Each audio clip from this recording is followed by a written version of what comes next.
Kembali lagi di dialog jelang penetapan hasil rekapitulasi suara Pilpres 2014. Kembali Pak Taslim dan Pak Hamid berbicara mengenai evaluasi Pilpres. Nah ini bagaimana dari kedua kubu pendapatnya tentang kinerja KPU dalam penyelenggaraan Pilpres untuk tahun ini? Mungkin silakan Pak Hamid. Ya, dalam Pilpres ini jauh lebih baik penyelenggaraannya dibanding pemilihan legislatif. Legislatif benar. Dan itu sah-sah saja pendapat ini, karena variabel yang bermain ketika pemilihan legislatif banyak sekali, variabel partai plus variabel para calon dalam partai.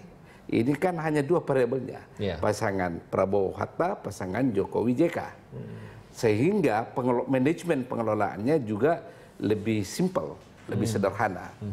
Yang kedua, teman-teman KPU lebih belajar dengan pemilihan legislatif sehingga persiapannya jauh lebih matang dibanding pemilihan legislatif. Sehingga secara umum saya lihat saya harus mengucapkan selamat kepada kawan-kawan saya juga mantan anggota KPU. Mereka berhasil membawa Pilpres jauh lebih bagus. Meskipun jumlah orang yang memilih mengalami penurunan dari periode ke periode. Sekarang hanya 70% partisipasi politik dalam pemilihan presiden. Oke, baik. Kalau dari Pak Taslim seperti apa Pak? Ya, saya kira memang seperti itu ya. Ada perubahan yang signifikan antara Pileg sama Pilpres ya. Dan juga tingkat partisipasi pemilih pada Pilpres ini jauh lebih meningkat dibanding pada Pileg kemarin ya saya kira. Dan setelah itu juga memang sulit memang saat Pileg itu karena persaingan itu antara partai pertama ya, partai sama partai bersaing. Yang kedua setelah itu di internal partai. Dalam partai aja masih ada saingan lagi. Iya Pak, gitu. Saing lagi di dua tahapan ini, merebutkan suara dengan partai lain sehingga partainya dapat kursi. Yang kedua merebutkan kursi secara internal. Nah ini kecurangannya itu ada pada sesama antar partai nantinya. Yang kedua di internal partai juga akan saling curi suara. Ya ini memang pengawasan pada Bawaslu dan KPU agak kurang terhadap ini sehingga masif Kedua juga ya, mengapa kinerja KPU jauh lebih bagus pada pemilihan presiden kali ini? Karena partisipasi publik sebenarnya, ya partisipasi publik muncul secara masif, mengawasi setiap tahapan yang dilakukan pemilihan umum. Partisipasi publik ini bisa dalam bentuk teman-teman LSM, bisa dalam bentuk media massa dan media sosial. Sehingga susah sekali ada celah untuk tidak dikritisi oleh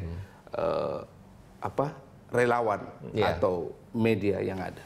Nah kita tahu sama-sama mengawal ya Pak ya. Faktor ini juga faktor calon ya, calon hanya dua gitu ya. Jadi memang udah terpisahkan begitu. Ya, kalau dan ingat tiga, mungkin agak masing-masing pasangan calon ini memiliki pendukungnya dari para partai kan, dan pendukung ini juga masing-masing ikut mengawasi dengan hanya dua variabel kan. Iya benar. Lebih sederhana lah ya. Sangat sederhana sekali. Nah berkaitan dengan saya tadi berkata soal pengawalan rekapitulasi suara mulai dari tingkat PPS sampai dengan tingkat provinsi, relawan juga mengawal seperti itu. Hasilnya bagaimana? Sesuai? Nah menurut saya hasilnya memang sudah sesuai itu ya, karena variabelnya dua tadi pengawalannya agak ketat ya. Sangat sulit dilakukan kecurangan-kecurangan pada proses penghitungan itu. Sebenarnya itu kan sederhana. Menurut saya sangat sudah berjalan sesuai dengan yang direncanakan karena faktor ini. Setiap orang, apakah itu saksi non saksi, ketika suara habis dihitung di TPS itu kan dipasang di dinding dan setiap orang punya kepentingan memotret. Ini teknologi yang mengontrol sebenarnya. Sampai di desa kan HP dan tidak ada lagi HP sekarang tanpa kamera. Rata-rata kamera difoto, divideokan. Exactly. Jadi tingkat pengawasannya itu mungkin bukan Bawaslu, tetapi partisipasi publik yang mengawasi secara ketat melalui instrumen teknologi. Itu suatu kemajuan lah ya. Nah tapi kalau begini, kalau ada pengawalan dari partisipan seperti itu ya, apakah ini berarti sikap kedua kubu yang mengawal perjalanan suara ini merupakan cerminan bentuk ketidakpercayaan masyarakat kepada KPU seperti itu? Oh tidak, saya melihatnya dari segi positif.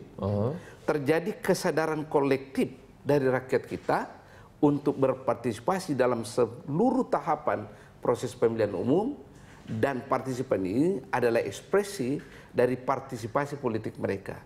Ingat, sejak demokrasi berjalan di Republik Indonesia, tingkat partisipasi politik kita itu tinggi, bukan mobilisasi politik ya, partisipasi politik. Contohnya, setiap pemilu itu tingkat partisipasi rakyat dalam konteks masuk ke parpol tinggi, mendirikan parpol juga tinggi, dan sebagainya. Ini kan suatu hal yang sangat luar biasa menurut saya. Ya. Tinggal bagaimana mengelolanya sehingga partisipasi politik ini bisa lebih konstruktif.